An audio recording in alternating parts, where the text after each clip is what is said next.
बात अलग अलग है। एक तरफ उत्तर प्रदेश में आरएसएस के जो सर कार्यवाह है वहां पर आकर कहते हैं कि देखिए हिंदू सबसे सर्वश्रेष्ठ धर्म है और सूर्य नमस्कार मुसलमानों को भी करना चाहिए, उस पर भी प्रतिक्रिया आती है गुरु प्रकाश।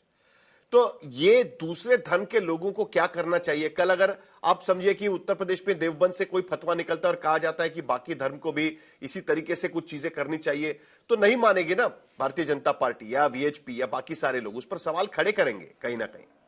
यही बात तो हो रही है ना। और ये उत्तर प्रदेश के भीतर क्यों हो रहा है? ये हमने बिहार में भी देखा था कि वहां पर अचानक एक एक धर्मगुरु पहुंचना शुरू हो गया था चुनाव के 1 साल पहले। उधर भी इस तरीके की भाषा शुरू हो गई थी धीरे धीरे। तो ये 1 साल पहले की तैयारी है या अचानक शुरू हो गया? क्योंकि इससे पहले राजस्थान के भीतर भारतीय जनता पार्टी की सरकार ने सूर्य नमस्कार कंपलसरी करने की कोशिश की। केंद्र सरकार ने स्कूलों में उसको कंपलसरी करने की कोशिश की, तो उसका भी तब विरोध हुआ था। तो एक बार फिर वो मुद्दा क्यों निकल रहा है? कुछ तो कारण होगा उसके पीछे। ये तो समझ प्रबोधन नहीं है ना, कुछ तो कारण होगा उसके पीछे। देखिए हमको तो राजनीति दिखती है उसमें। नहीं साहिल जी, देखिए हम लोग तो चाहते हैं कि भाई सब चुनाव एक समय हो जाए। आप हर विषय को चुनाव से जोड़ करके देखते हैं। हमने तो कल ही देखा है भाई, कल डिस्कशन हुआ है वन नेशन वन इलेक्शन पे।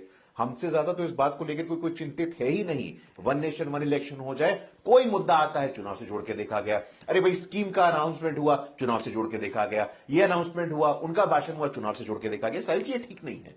हर निर्णय को, हर भाषण को, हर शब्द को चुनावों से जोड़ करके देखना, ये मेरे व्यक्तिगत विचार ये ठीक नहीं है। और दत्तात्रेय होसबोले जी संघ के वरिष्ठ पदाधिकारी हैं, सरकारवाह हैं। जो भी शब्द उनके मुख से निकलते हैं बहुत ही संवेदनशील होते हैं। उन्होंने कहीं से भी ये नहीं कहा है कि सभी मुसलमानों को सूर्य नमस्कार करने की जरूरत है। हाँ, उन्होंने ये जरूर कहा है कि भाई आप करेंगे इससे तो प्रकृति की पूजा होगी। हम बिहार से आते हैं, बिहार में छठ पूजा होती है। छठ पूजा सभी जाति के लोग करते हैं और आभार मैं प्रकट करता हूं इस सरकार का कि छठ को यूनेस्को हेरिटेज में भी शामिल किया गया है। यूनेस्को की एक अमूर्त इंटेंजिबल कल्चरल हेरिटेज के रूप में छठ को शामिल किया जाना यह बिहार वासियों के लिए एक बहुत ही सौभाग्य का विषय है। इस्लाम में चांद की उपासना होती है। चांद अपनी रोशनी कहां से लेता है?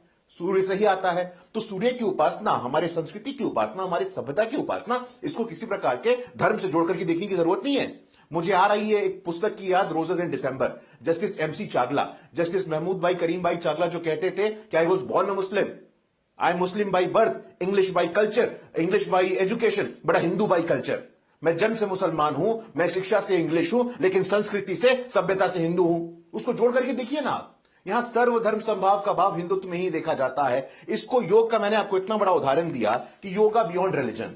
ये खुद फिरोज बख्त अहमद साहब है, कहते हैं कि भाई मुझसे बेहतर इस्लाम कौन जानता है। और किसी भी इस्लाम के इंटरप्रिटेशन में ऐसा नहीं कहा गया है कि यदि आप योग का अभ्यास करेंगे तो आपके इस्लाम के प्रैक्टिस पे किसी प्रकार का संदेह प्रकट होगा। इसको शुद्ध रूप से परोकियल लेंस से, पॉलिटिकल लेंस से, डिवाइसिव लेंस से यदि कोई देख रहा है तो विपक्ष के लोग देख रहे हैं। कहीं से भी दत्तात्रेय जी की और संघ की यह मंशा हो ही नहीं सकती है वॉलेंट्री रूप से। अमित जी जवाब आपकी मंशा है, आपकी इच्छा है तो आप करिए योगा, आपकी मंशा नहीं, आपकी इच्छा नहीं तो आप योगा मत करिए। शुद्ध रूप से इस लेख के माध्यम से मैं कह रहा हूं साहिल जी। आप दृष्टि से ये कहा गया था, बुनियाद है। बाबा साहब, फिरोज बख्त साहब से ज्यादा कोई बड़ा स्कॉलर हो गया है क्या? बाबा साहब भीमराव अंबेडकर जिस मनुस्मृति को हर साल जलवाते थे पूरे देश में, उनके समाज के मानने वाले गुरु प्रकाश पासवान जैसे लोग बताइए बैठ के आरएसएस की गोद में क्या क्या बातें कर रहे हैं। मैंने एक बार इनसे कहा उत्तर प्रदेश में कि दलितों के नौजवान का जब उत्तर प्रदेश में ब्याह होता है ना भारतीय जनता पार्टी के राज में, घुड़चढ़ी चढ़ने के लिए पीएसी लगानी पड़ती है साहिल भाई। तो मैंने इनसे ये कहा था कि अगर आप दलित नौजवानों के बारे में उत्तर प्रदेश में आके बोले कि क्यों पीएसी लगानी पड़ती है, क्यों दबंग उनको घुड़चढ़ी पे मारते हैं, तो मैंने पासवान जी को कहा था आपका इनकाउंटर कर देगी योगी आदित्यनाथ की पुलिस। ये बड़ा बुरा मान गए थे। अरे यार पहले अपने समाज के बारे में देखो कि उत्तर प्रदेश में दलित समाज का हाल क्या है। ज्यादा अपर कास्ट हिंदू फोल्डर पर जाया मत करो। हमारे जो दत्तात्रेय जी ने जो बोला है, अरे हम सूर्य नमस्कार करें कैसे भैया? बात करने का क्या तरीका है? ये बात करने का क्या तरीका है साहिल जी? दिखे तो साहिल जी मैं क्षमा चाहता हूँ, ये बात करने का क्या तरीका है? पोल्यूशन है साहिल जी, में जिस तरह का पोल्यूशन है। साहिल जी मैं क्षमा चाहता हूँ, क्या बोला? बात करने का तरीका ठीक नहीं है। आप मुझे नहीं सिखाएंगे मुझे बात कैसे करना है। मैं क्षमा चाहता हूँ, अपने वाणी को विनम्रता से परिचय करवाओ। ऐसा नहीं होता है। चलिए मुद्दे पर अमित जी प्लीज, अमित जी प्लीज विनम्रता लाओ, अपने वाणी में विनम्रता लाओ। अमित जी प्लीज, नहीं ठीक है गुरु प्रकाश जी, ठीक है, मुद्दे पर बात करें। संस्कार का परिचय यहाँ में तो आप अमित जी, आपका रिप्लाई सिर्फ इसी बात पर चाहिए जो दत्तात्रेय होसबले कहने की कोशिश कर रही है, और व्यक्तिगत तौर पर एक दूसरे पर टीका टिप्पणी नहीं होनी चाहिए। चलिए अमित जी। अच्छा, नमस्ते हम कैसे करेंगे? एक दूसरे पे नहीं, वो हम पे कर रहे हैं साहिल जी, सूर्य वो भगवान हम पे कर रहे हैं, हम उन पे नहीं कर रहे हैं। मेरे से संस्कार नहीं है, इतनी गंदगी है, ये हमको सिखाएंगे कैसे बोला जाता है। थोड़ी अपनी वाणी में विनम्रता लाइए अमित जमाई, थोड़ी अपनी वाणी में विनम्रता लाइए। मुझे कैसे बोला नहीं बोला आपसे सीखने की जरूरत नहीं, क्षमा चाहता हूं आपसे। स्कूल बंद है, मूर्खतापूर्ण बात करते हो आप। 3 दलित नेता के नाम मुझे समाजवादी पार्टी से नहीं बता पाए आप। 3 दलित नेता के नाम बताओ ना। 3 दलित नेता, name 3 Dalit leaders from Samajwadi party, you can not take even one name.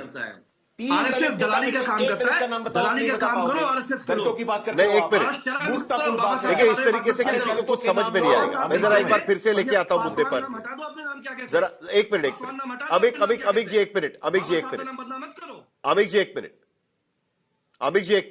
जी एक मिनट। सबसे पहले तो एक दूसरे पर व्यक्तिगत टिप्पणी नहीं होनी चाहिए, और मेरा सवाल स्पेसिफिकली इस बात को लेकर था कि जो दत्तात्रेय होसबले का बयान है उसे भारतीय जनता पार्टी ऐसे पेश करिए कि इसको पर्यावरण की दृष्टि से देखना चाहिए। क्या यह सचमुच में पर्यावरण की दृष्टि से देखना चाहिए, या आप इसको रिलीजियस पॉलिटिक्स के तौर पर उसको देख रहे हैं? अमित जमे जी, उस पर आपका जवाब।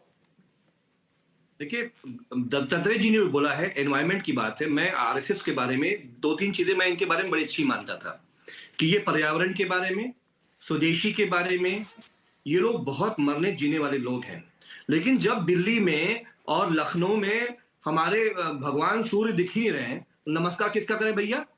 इंडस्ट्रियल पोल्यूशन, धुंध।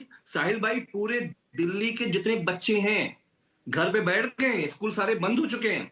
दिल्ली जैसी जगह में साफ पानी नहीं दे पा रहे हो, पानी में यूरेनियम के सब्सटेंस पाए जा रहे हैं, और हमारी हवाओं में जो गंदगी है, जो धूल अंदर जा रही है, इतनी बीमारियां पैदा हो रही हैं। जो सरकार साफ पानी, साफ हवा ना दे सके, इतनी लंबी चौड़ी बात क्यों करना चाहिए?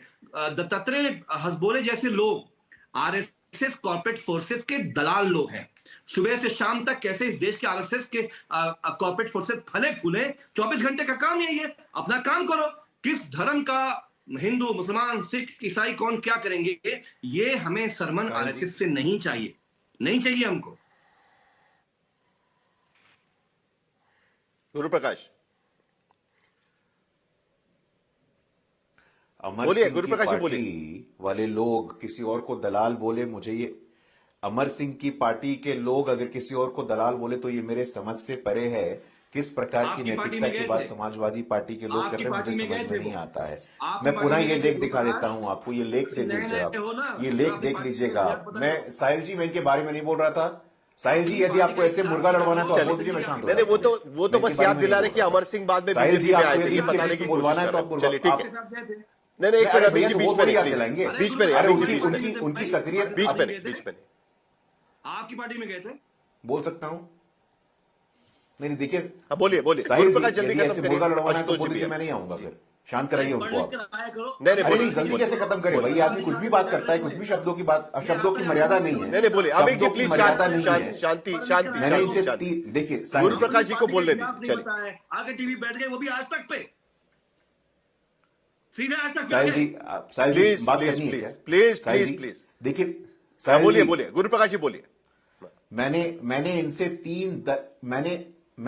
3 दलित नेताओं के नाम पूछे। एक दलित नेता का नाम बताइए समाजवादी पार्टी से, ये बताने में असफल रहे।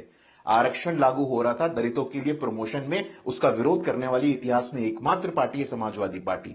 बाबा साहेब अंबेडकर का नाम किस मुंह से लेते हैं ये लोग? उनको भू माफिया कह के संबोधित करने वाली इनकी पार्टी। दलित समाज से आने वाली बहन मायावती को इस प्रकार से बेइज्जत करने वाली समाजवादी पार्टी आज ये किस मुंह से दलितों का नाम लेते हैं, मुझे समझ में नहीं आता है। कम से कम इस बात को स्वीकार करिए। अब आप एक नाम नहीं बता पाइए समाजवादी पार्टी के लोग, और यहां दलितों की बात करते हैं। कोई अधिकार नहीं है दलितों को आपके ऊपर बोलने का, कोई अधिकार नहीं है। इसी प्रकार से व्याकुल होते रहिए और इसी प्रकार से हाशिए पे रहिए आप।